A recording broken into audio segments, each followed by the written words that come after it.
ನಮಸ್ಕಾರ ಭಕ್ತರೇ. ಮನಸಾದೇವಿಯನ್ನು ನಾಗಮಾತೆ ಎಂದು ಕರೆಯಲಾಗುತ್ತದೆ. ಇಂದು ಪಂಚಮಿ ತಿಥಿ. ಪಂಚಮಿ ತಿಥಿಯು ನಾಗದೇವರ ಆರಾಧನೆಗೆ ಉತ್ತಮವಾದ ದಿನ. ಹಾಗಾಗಿ ಇಂದು ನಾವು ನಾಗಮಾತೆ ಮನಸಾದೇವಿಯ ಒಂದು ಶಕ್ತಿಶಾಲಿ ಮಂತ್ರವನ್ನು ಕೇಳೋಣ. ಈ ಮಂತ್ರವನ್ನು ಭಕ್ತಿಯಿಂದ ಇಂದು ಬೆಳಿಗ್ಗೆ ಹಾಗೂ ಸಂಜೆ ಕೇಳಿದರೆ ಪ್ರಸನ್ನತೆ ದೊರೆಯುತ್ತದೆ, ನಾಗದೋಷದಿಂದ ಮುಕ್ತಿ ಸಿಗುತ್ತದೆ ಹಾಗೂ ಸಮೃದ್ಧಿ ಲಭಿಸುತ್ತದೆ. ಹಾಗಾಗಿ ಇಂದು ಈ ಮಂತ್ರವನ್ನು ತಪ್ಪದೆ ಭಕ್ತಿಯಿಂದ ಕೇಳಿ. ಇಂದಿನ ಭಗವದ್ಗೀತೆಯ ಜ್ಞಾನ ಹೀಗಿದೆ. ಶ್ರೀಕೃಷ್ಣ ದೇವರು ಜನ್ಮವನ್ನು ಹೇಗೆ ಹೊಂದುತ್ತಿರುತ್ತಾರೆ ಎಂದು ಶ್ರೀಕೃಷ್ಣ ದೇವರೇ ಹೇಳುತ್ತಿದ್ದಾರೆ. ಶ್ಲೋಕವು ಹೀಗಿದೆ: ಅಜೋಪಿ ಸನ್ನ ವ್ಯಯಾತ್ಮ ಭೂತಾನಾಮೀಶ್ವರೋಪಿ ಸನ್ ಪ್ರಕೃತಿಂ ಸ್ವಾಮಧಿಷ್ಠಾಯ ಸಂಭವಾಮ್ಯಾತ್ಮ ಮಾಯಯಾ. ಈ ಶ್ಲೋಕದ ಅರ್ಥ ಹೀಗಿದೆ: ನಾನು ಅಜನು ಅಂದರೆ ಜನ್ಮರಹಿತನು, ಅವ್ಯಯನು ಅಂದರೆ ನಾಶರಹಿತನು. ನಾನು ಪ್ರಾಣಿಗಳ ಸ್ವಾಮಿಯೂ ಆಗಿದ್ದರೂ ಸ್ವಪ್ರಕೃತಿಯಲ್ಲಿ ಅಧಿಷ್ಠಿತನಾಗಿ ನನ್ನ ಮಾಯೆಯಿಂದ ಜನ್ಮಗಳನ್ನು ಹೊಂದುತ್ತಿರುತ್ತೇನೆ ಎಂದು. ಮಂತ್ರ ಜಪಿಸುವ ಮೊದಲು ನನ್ನದೊಂದು ವಿನಂತಿ ಭಕ್ತರೇ, ನೀವು ಚಾನೆಲಿಗೆ ಹೊಸದಾಗಿ ಬಂದಿದ್ದರೆ ಚಾನೆಲ್ ಅನ್ನು ಸಬ್ಸ್ಕ್ರೈಬ್ ಮಾಡಿ, ಹತ್ತಿರದ ಬೆಲ್ ಬಟನ್ ಅನ್ನು ಒತ್ತಿ. ಮಂತ್ರ ಕೇಳುವಾಗ ಕಾಪಾಡಿ ಮಾತೆ ಎಂದು ಕಮೆಂಟ್ ಮಾಡಿ ಮತ್ತು ವಿಡಿಯೋಗೆ ಲೈಕ್ ಮಾಡಿ ಭಕ್ತರೇ. ಕಣ್ಣು ಮುಚ್ಚಿ ಮಂತ್ರವನ್ನು ಪೂರ್ತಿ 108 ಬಾರಿ ಕೇಳಿ. ಈಶದ್ಧಾಸ್ಯ ಪ್ರಸನ್ನಾಸ್ಯಾಂ ಶೋಭಿತಾಂ ಸೂಕ್ಷ್ಮವಾಸಸಾ ನಾಗೇಂದ್ರ ವಾಹಿನೀಂ ದೇವೀಂ ಭಜೆ ನಾಗೇಶ್ವರೀಂ ಪರಾಂ. ಈಶದ್ಧಾಸ್ಯ ಪ್ರಸನ್ನಾಸ್ಯಾಂ ಶೋಭಿತಾಂ ಸೂಕ್ಷ್ಮವಾಸಸಾ ನಾಗೇಂದ್ರ ವಾಹಿನೀಂ ದೇವೀಂ ಭಜೆ ನಾಗೇಶ್ವರೀಂ ಪರಾಂ. ಈಶದ್ಧಾಸ್ಯ ಪ್ರಸನ್ನಾಸ್ಯಾಂ ಶೋಭಿತಾಂ ಸೂಕ್ಷ್ಮವಾಸಸಾ ನಾಗೇಂದ್ರ ವಾಹಿನೀಂ ದೇವೀಂ ಭಜೆ ನಾಗೇಶ್ವರೀಂ ಪರಾಂ. ಈಶದ್ಧಾಸ್ಯ ಪ್ರಸನ್ನಾಸ್ಯಾಂ ಶೋಭಿತಾಂ ಸೂಕ್ಷ್ಮವಾಸಸಾ ನಾಗೇಂದ್ರ ವಾಹಿನೀಂ ದೇವೀಂ ಭಜೆ ನಾಗೇಶ್ವರೀಂ ಪರಾಂ. ಈಶದ್ಧಾಸ್ಯ ಪ್ರಸನ್ನಾಸ್ಯಾಂ ಶೋಭಿತಾಂ ಸೂಕ್ಷ್ಮವಾಸಸಾ ನಾಗೇಂದ್ರ ವಾಹಿನೀಂ ದೇವೀಂ ಭಜೆ ನಾಗೇಶ್ವರೀಂ ಪರಾಂ. ಈಶದ್ಧಾಸ್ಯ ಪ್ರಸನ್ನಾಸ್ಯಾಂ ಶೋಭಿತಾಂ ಸೂಕ್ಷ್ಮವಾಸಸಾ ನಾಗೇಂದ್ರ ವಾಹಿನೀಂ ದೇವೀಂ ಭಜೆ ನಾಗೇಶ್ವರೀಂ ಪರಾಂ. ಈಶದ್ಧಾಸ್ಯ ಪ್ರಸನ್ನಾಸ್ಯಾಂ ಶೋಭಿತಾಂ ಸೂಕ್ಷ್ಮವಾಸಸಾ ನಾಗೇಂದ್ರ ವಾಹಿನೀಂ ದೇವೀಂ ಭಜೆ ನಾಗೇಶ್ವರೀಂ ಪರಾಂ. ಈಶದ್ಧಾಸ್ಯ ಪ್ರಸನ್ನಾಸ್ಯಾಂ ಶೋಭಿತಾಂ ಸೂಕ್ಷ್ಮವಾಸಸಾ ನಾಗೇಂದ್ರ ವಾಹಿನೀಂ ದೇವೀಂ ಭಜೆ ನಾಗೇಶ್ವರೀಂ ಪರಾಂ. ಈಶದ್ಧಾಸ್ಯ ಪ್ರಸನ್ನಾಸ್ಯಾಂ ಶೋಭಿತಾಂ ಸೂಕ್ಷ್ಮವಾಸಸಾ ನಾಗೇಂದ್ರ ವಾಹಿನೀಂ ದೇವೀಂ ಭಜೆ ನಾಗೇಶ್ವರೀಂ ಪರಾಂ. ಈಶದ್ಧಾಸ್ಯ ಪ್ರಸನ್ನಾಸ್ಯಾಂ ಶೋಭಿತಾಂ ಸೂಕ್ಷ್ಮವಾಸಸಾ ನಾಗೇಂದ್ರ ವಾಹಿನೀಂ ದೇವೀಂ ಭಜೆ ನಾಗೇಶ್ವರೀಂ ಪರಾಂ. ಈಶದ್ಧಾಸ್ಯ ಪ್ರಸನ್ನಾಸ್ಯಾಂ ಶೋಭಿತಾಂ ಸೂಕ್ಷ್ಮವಾಸಸಾ ನಾಗೇಂದ್ರ ವಾಹಿನೀಂ ದೇವೀಂ ಭಜೆ ನಾಗೇಶ್ವರೀಂ ಪರಾಂ. ಈಶದ್ಧಾಸ್ಯ ಪ್ರಸನ್ನಾಸ್ಯಾಂ ಶೋಭಿತಾಂ ಸೂಕ್ಷ್ಮವಾಸಸಾ ನಾಗೇಂದ್ರ ವಾಹಿನೀಂ ದೇವೀಂ ಭಜೆ ನಾಗೇಶ್ವರೀಂ ಪರಾಂ. ಈಶದ್ಧಾಸ್ಯ ಪ್ರಸನ್ನಾಸ್ಯಾಂ ಶೋಭಿತಾಂ ಸೂಕ್ಷ್ಮವಾಸಸಾ ನಾಗೇಂದ್ರ ವಾಹಿನೀಂ ದೇವೀಂ ಭಜೆ ನಾಗೇಶ್ವರೀಂ ಪರಾಂ.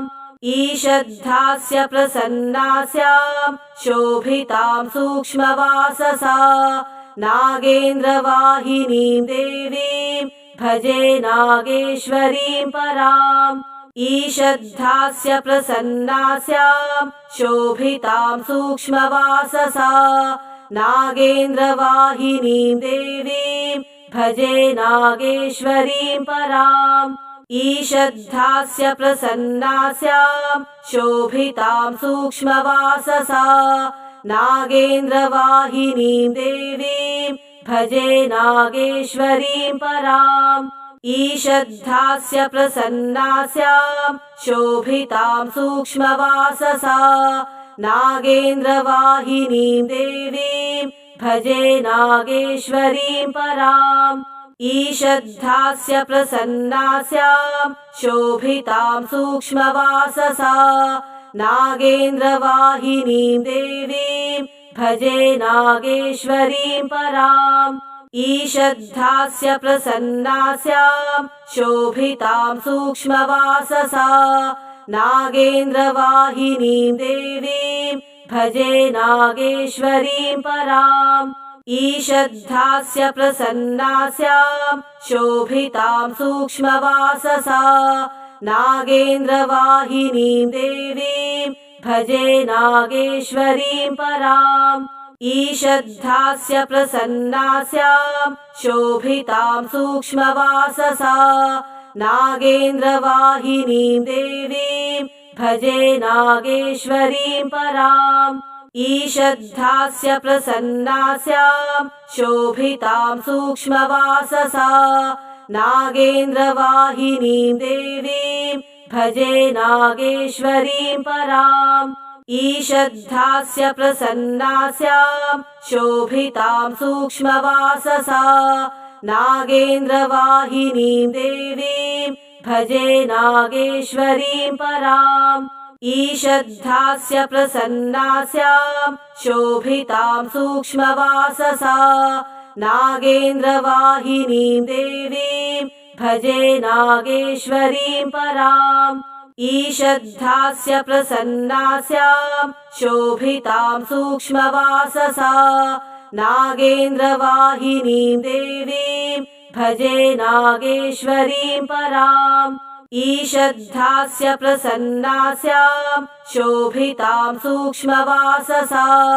नागेन्द्रवाहिनीं देवीं भजे नागेश्वरीं पराम् ईषद्धास्य प्रसन्नास्यां शोभितां सूक्ष्मवाससा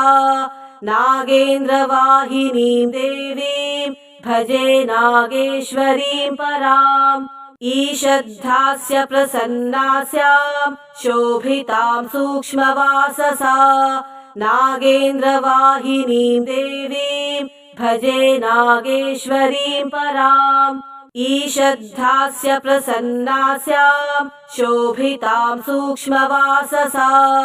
नागेन्द्रवाहिनीं देवीं भजे नागेश्वरीं पराम् ईषद्धास्य प्रसन्नास्यां शोभितां सूक्ष्मवाससा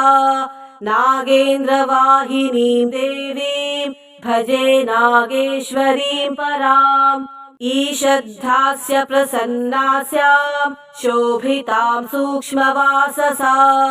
नागेन्द्रवाहिनीं देवीं भजे नागेश्वरीं पराम् ईषद्धास्य प्रसन्नास्यां शोभितां सूक्ष्मवाससा नागेन्द्रवाहिनीं देवीं भजे नागेश्वरीं पराम् ईषद्धास्य प्रसन्नास्यां शोभितां सूक्ष्मवाससा नागेन्द्रवाहिनीं देवीं भजे नागेश्वरीं पराम् ईषद्धास्य प्रसन्नास्यां शोभितां सूक्ष्मवाससा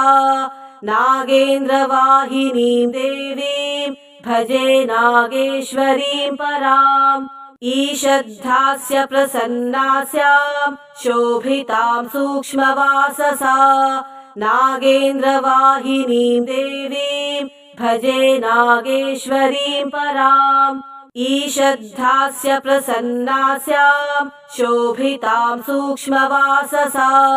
नागेन्द्रवाहिनीं देवीं भजे नागेश्वरीं पराम् ईषद्धास्य प्रसन्नास्यां शोभितां सूक्ष्मवाससा नागेन्द्रवाहिनीं देवीं भजे नागेश्वरीं पराम् ईषद्धास्य प्रसन्नास्यां शोभितां सूक्ष्मवाससा नागेन्द्रवाहिनीं देवीं भजे नागेश्वरीं पराम् ईषद्धास्य प्रसन्नास्यां शोभितां सूक्ष्मवाससा नागेन्द्रवाहिनीं देवीं भजे नागेश्वरीं पराम् ईषद्धास्य प्रसन्नास्यां शोभितां सूक्ष्मवाससा नागेन्द्रवाहिनीं देवीं भजे नागेश्वरीं पराम् ईषद्धास्य प्रसन्नास्यां शोभितां सूक्ष्मवाससा नागेन्द्रवाहिनीं देवीं भजे नागेश्वरीं पराम् ईषद्धास्य प्रसन्नास्यां शोभितां सूक्ष्मवाससा नागेन्द्रवाहिनीं देवीं भजे नागेश्वरीं पराम् ईषद्धास्य प्रसन्नास्यां शोभितां सूक्ष्मवाससा नागेन्द्रवाहिनीं देवीं भजे नागेश्वरीं पराम् ईषद्धास्य प्रसन्नास्यां शोभितां सूक्ष्मवाससा नागेन्द्रवाहिनीं देवीं भजे नागेश्वरीं पराम् ईषद्धास्य प्रसन्नास्यां शोभितां सूक्ष्मवाससा नागेन्द्रवाहिनीं देवीं भजे नागेश्वरीं पराम् ईषद्धास्य प्रसन्नास्यां शोभितां सूक्ष्मवाससा नागेन्द्रवाहिनीं देवीं भजे नागेश्वरीं पराम् ईषद्धास्य प्रसन्नास्यां शोभितां सूक्ष्मवाससा नागेन्द्रवाहिनीं देवीं भजे नागेश्वरीं पराम् ईषद्धास्य प्रसन्नास्यां शोभितां सूक्ष्मवाससा नागेन्द्रवाहिनीं देवीं भजे नागेश्वरीं पराम् ईषद्धास्य प्रसन्नास्यां शोभितां सूक्ष्मवाससा नागेन्द्रवाहिनीं देवीं भजे नागेश्वरीं पराम् ईषद्धास्य प्रसन्नास्यां शोभितां सूक्ष्मवाससा नागेन्द्रवाहिनीं देवीं भजे नागेश्वरीं पराम् ईषद्धास्य प्रसन्नास्यां शोभितां सूक्ष्मवाससा नागेन्द्रवाहिनीं देवीं भजे नागेश्वरीं पराम् ईषद्धास्य प्रसन्नास्यां शोभितां सूक्ष्मवाससा नागेन्द्रवाहिनीं देवीं भजे नागेश्वरीं पराम् ईषद्धास्य प्रसन्नास्यां शोभितां सूक्ष्मवाससा नागेन्द्रवाहिनीं देवीं भजे नागेश्वरीं पराम् ईषद्धास्य प्रसन्नास्यां शोभितां सूक्ष्मवाससा नागेन्द्रवाहिनीं देवीं भजे नागेश्वरीं पराम् ईषद्धास्य प्रसन्नास्यां शोभितां सूक्ष्मवाससा नागेन्द्रवाहिनीं देवीं भजे नागेश्वरीं पराम् ईषद्धास्य प्रसन्नास्यां शोभितां सूक्ष्मवाससा नागेन्द्रवाहिनीं देवीं भजे नागेश्वरीं पराम् ईषद्धास्य प्रसन्नास्यां शोभितां सूक्ष्मवाससा नागेन्द्रवाहिनीं देवीं भजे नागेश्वरीं पराम् ईषद्धास्य प्रसन्नास्यां शोभितां सूक्ष्मवाससा नागेन्द्रवाहिनीं देवीं भजे नागेश्वरीं पराम् ईषद्धास्य प्रसन्नास्यां शोभितां सूक्ष्मवाससा नागेन्द्रवाहिनीं देवीं भजे नागेश्वरीं पराम् ईषद्धास्य प्रसन्नास्यां शोभितां सूक्ष्मवाससा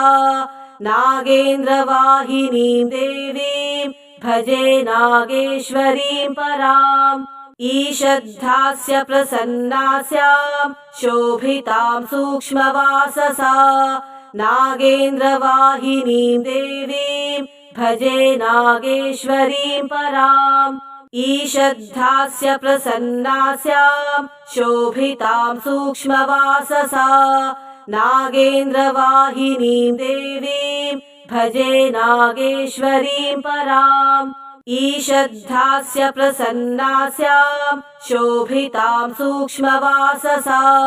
नागेन्द्रवाहिनीं देवीं भजे नागेश्वरीं पराम् ईषद्धास्य प्रसन्नास्यां शोभितां सूक्ष्मवाससा नागेन्द्रवाहिनीं देवीं भजे नागेश्वरीं पराम् ईषद्धास्य प्रसन्नास्यां शोभितां सूक्ष्मवाससा नागेन्द्रवाहिनीं देवीं भजे नागेश्वरीं पराम् ईषद्धास्य प्रसन्नास्यां शोभितां सूक्ष्मवाससा नागेन्द्रवाहिनीं देवीं भजे नागेश्वरीं पराम् ईषद्धास्य प्रसन्नास्यां शोभितां सूक्ष्मवाससा नागेन्द्रवाहिनीं देवीं भजे नागेश्वरीं पराम् ईषद्धास्य प्रसन्नास्यां शोभितां सूक्ष्मवाससा नागेन्द्रवाहिनीं देवीं भजे नागेश्वरीं पराम् ईषद्धास्य प्रसन्नास्यां शोभितां सूक्ष्मवाससा नागेन्द्रवाहिनीं देवीं भजे नागेश्वरीं पराम् ईषद्धास्य प्रसन्नास्यां शोभितां सूक्ष्मवाससा नागेन्द्रवाहिनीं देवीं भजे नागेश्वरीं पराम् ईषद्धास्य प्रसन्नास्यां शोभितां सूक्ष्मवाससा नागेन्द्रवाहिनीं देवीं भजे नागेश्वरीं पराम् ईषद्धास्य प्रसन्नास्यां शोभितां सूक्ष्मवाससा नागेन्द्रवाहिनीं देवीं भजे नागेश्वरीं पराम् ईषद्धास्य प्रसन्नास्यां शोभितां सूक्ष्मवाससा नागेन्द्रवाहिनीं देवीं भजे नागेश्वरीं पराम् ईषद्धास्य प्रसन्नास्यां शोभितां सूक्ष्मवाससा नागेन्द्रवाहिनीं देवीं भजे नागेश्वरीं पराम् ईषद्धास्य प्रसन्नास्यां शोभितां सूक्ष्मवाससा नागेन्द्रवाहिनीं देवीं भजे नागेश्वरीं पराम् ईषद्धास्य प्रसन्नास्यां शोभितां सूक्ष्मवाससा नागेन्द्रवाहिनीं देवीं भजे नागेश्वरीं पराम् ईषद्धास्य प्रसन्नास्यां शोभितां सूक्ष्मवाससा नागेन्द्रवाहिनीं देवीं भजे नागेश्वरीं पराम् ईषद्धास्य प्रसन्नास्यां शोभितां सूक्ष्मवाससा नागेन्द्रवाहिनीं देवीं भजे नागेश्वरीं पराम् ईषद्धास्य प्रसन्नास्यां शोभितां सूक्ष्मवाससा नागेन्द्रवाहिनीं देवीं भजे नागेश्वरीं पराम् ईषद्धास्य प्रसन्नास्यां शोभितां सूक्ष्मवाससा नागेन्द्रवाहिनीं देवीं भजे नागेश्वरीं पराम् ईषद्धास्य प्रसन्नास्यां शोभितां सूक्ष्मवाससा नागेन्द्रवाहिनीं देवीं भजे नागेश्वरीं पराम् ईषद्धास्य प्रसन्नास्यां शोभितां सूक्ष्मवाससा नागेन्द्रवाहिनीं देवीं भजे नागेश्वरीं पराम् ईषद्धास्य प्रसन्नास्यां शोभितां सूक्ष्मवाससा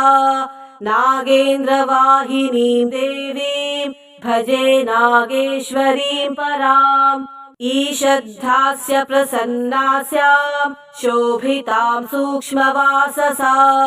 नागेन्द्रवाहिनीं देवीं भजे नागेश्वरीं पराम् ईषद्धास्य प्रसन्नास्यां शोभितां सूक्ष्मवाससा नागेन्द्रवाहिनीं देवीं भजे नागेश्वरीं पराम् ईषद्धास्य प्रसन्नास्यां शोभितां सूक्ष्मवाससा नागेन्द्रवाहिनीं देवीं भजे नागेश्वरीं पराम् ईषद्धास्य प्रसन्नास्यां शोभितां सूक्ष्मवाससा नागेन्द्रवाहिनीं देवीं भजे नागेश्वरीं पराम् ईषद्धास्य प्रसन्नास्यां शोभितां सूक्ष्मवाससा नागेन्द्रवाहिनीं देवीं भजे नागेश्वरीं पराम् ईषद्धास्य प्रसन्नास्यां शोभितां सूक्ष्मवाससा नागेन्द्रवाहिनीं देवीं भजे नागेश्वरीं पराम् ईषद्धास्य प्रसन्नास्यां शोभितां सूक्ष्मवाससा नागेन्द्रवाहिनीं देवीं भजे नागेश्वरीं पराम् ईषद्धास्य प्रसन्नास्यां शोभितां सूक्ष्मवाससा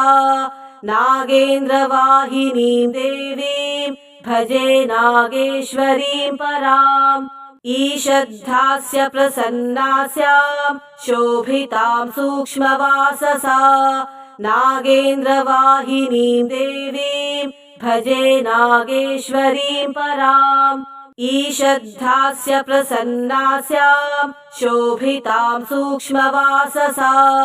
नागेन्द्रवाहिनीं देवीं भजे नागेश्वरीं पराम् ईषद्धास्य प्रसन्नास्यां शोभितां सूक्ष्मवाससा नागेन्द्रवाहिनीं देवीं भजे नागेश्वरीं पराम् ईषद्धास्य प्रसन्नास्यां शोभितां सूक्ष्मवाससा नागेन्द्रवाहिनीं देवीं भजे नागेश्वरीं पराम् ईषद्धास्य प्रसन्नास्यां शोभितां सूक्ष्मवाससा नागेन्द्रवाहिनीं देवीं भजे नागेश्वरीं पराम् ईषद्धास्य प्रसन्नास्यां शोभितां सूक्ष्मवाससा नागेन्द्रवाहिनीं देवीं भजे नागेश्वरीं पराम् ईषद्धास्य प्रसन्नास्यां शोभितां सूक्ष्मवाससा नागेन्द्रवाहिनीं देवीं भजे नागेश्वरीं पराम् ईषद्धास्य प्रसन्नास्यां शोभितां सूक्ष्मवाससा नागेन्द्रवाहिनीं देवीं भजे नागेश्वरीं पराम् ईषद्धास्य प्रसन्नास्यां शोभितां सूक्ष्मवाससा नागेन्द्रवाहिनीं देवीं भजे नागेश्वरीं पराम् ईषद्धास्य प्रसन्नास्यां शोभितां सूक्ष्मवाससा नागेन्द्रवाहिनीं देवीं भजे नागेश्वरीं पराम् ईषद्धास्य प्रसन्नास्यां शोभितां सूक्ष्मवाससा नागेन्द्रवाहिनीं देवीं भजे नागेश्वरीं पराम् ईषद्धास्य प्रसन्नास्यां शोभितां सूक्ष्मवाससा नागेन्द्रवाहिनीं देवीं भजे नागेश्वरीं पराम्